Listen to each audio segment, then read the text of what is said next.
326 ईसा पूर्व दुनिया का सबसे खतरनाक विजेता हजारों सैनिकों की सेना लेकर भारत की धरती पर खड़ा था। उसका नाम था अलेक्जेंडर द ग्रेट, वो आदमी जिसने आधी दुनिया जीत ली थी। मिस्र, फारस, अफगानिस्तान, हर जगह सिर्फ उसकी जीत की कहानियां थीं। लेकिन फिर भारत में कुछ ऐसा हुआ जिसके बाद वही सिकंदर आगे बढ़ने से डर गया। आखिर ऐसा क्या हुआ था?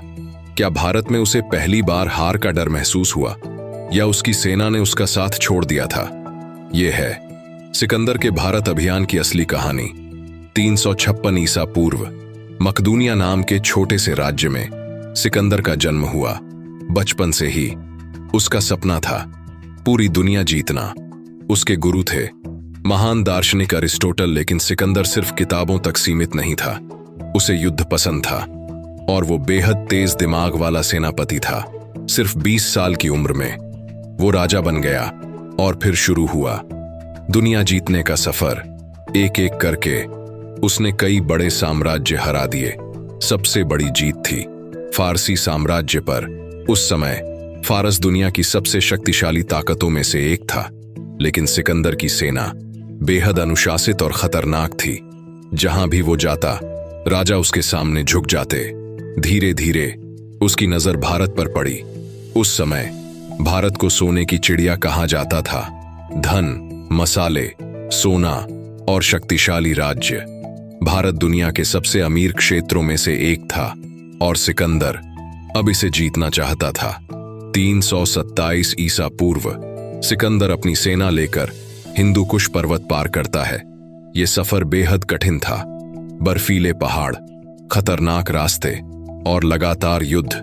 लेकिन सिकंदर रुकने वालों में से नहीं था। भारत पहुंचते ही उसने कई छोटे राज्यों को हराना शुरू कर दिया। कुछ राजाओं ने बिना युद्ध के आत्मसमर्पण कर दिया तो कुछ ने लड़ाई लड़ी। लेकिन फिर सिकंदर का सामना हुआ एक ऐसे भारतीय राजा से जिसने उसके आत्मविश्वास को हिला दिया। उस राजा का नाम था पोरस। यूनानी इतिहास में उसे पोरस कहा गया, लेकिन भारत में उसे राजा पुरु माना जाता है। 326 ईसा पूर्व झेलम नदी के किनारे दोनों सेनाएं आमने सामने थीं। इसे इतिहास में बैटल ऑफ द हाइडास्पीस कहा जाता है। यह युद्ध सिकंदर के जीवन की सबसे कठिन लड़ाइयों में से एक था। बारिश हो रही थी, नदी उफान पर थी। राजा पुरु की सेना में विशाल हाथी थे। यूनानी सैनिकों ने पहले कभी युद्ध में हाथी नहीं देखे थे। जैसे ही लड़ाई शुरू हुई, हाथियों ने यूनानी सेना में आतंक फैला दिया। घोड़े डर गए, सैनिक कुचले जाने लगे। पहली बार सिकंदर की सेना को लगा कि शायद वे हार सकते हैं। युद्ध कई घंटों तक चला। आखिरकार सिकंदर ने अपनी रणनीति और तेज घुड़सवार सेना की मदद से राजा पुरु को हरा दिया। लेकिन यह जीत बहुत महंगी पड़ी। उसकी सेना बुरी तरह थक चुकी थी।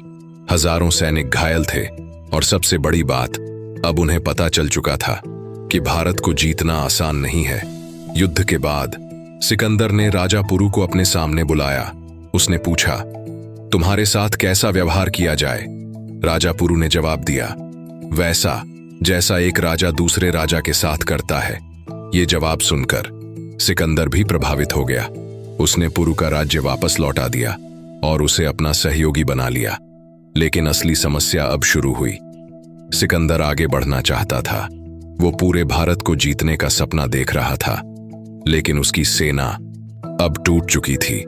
लगातार कई सालों से युद्ध, लंबे सफर, बीमारियां और भारत की गर्म जलवायु, सैनिक पूरी तरह थक चुके थे। फिर उन्हें खबर मिली कि आगे नंदा एम्पायर और गंगारीदाई जैसे विशाल राज्य मौजूद हैं, जिनकी सेनाएं हजारों हाथियों और लाखों सैनिकों से भरी थीं। ये सुनते ही सिकंदर की सेना डर गई। जब सेना व्यास नदी के पास पहुंची तो सैनिकों ने आगे बढ़ने से मना कर दिया। उन्होंने साफ कह दिया, अब और नहीं। इतिहास में इसे सिकंदर की सेना का विद्रोह माना जाता है। सिकंदर ने बहुत समझाया, लेकिन कोई तैयार नहीं हुआ और पहली बार दुनिया जीतने वाला सिकंदर मजबूर होकर रुक गया। इसके बाद उसने वापस लौटने का फैसला किया, लेकिन वापसी भी आसान नहीं थी। रेगिस्तान, भूख, बीमारियां हजारों सैनिक रास्ते में मारे गए। 323 ईसा पूर्व, सिर्फ 32 साल की उम्र में अलेक्जेंडर द ग्रेट की मौत हो गई। आज तक उसकी मौत का असली कारण रहस्य बना हुआ है। कुछ लोग कहते हैं बीमारी, तो कुछ जहर, लेकिन एक बात तय है, भारत वो जगह थी जहां पहली बार सिकंदर का विजय अभियान रुक गया। वो भारत को पूरी तरह कभी नहीं जीत पाया और शायद इसी वजह से भारत का नाम इतिहास में हमेशा अलग पहचान रखता है। ये थी सिकंदर के भारत अभियान की असली कहानी।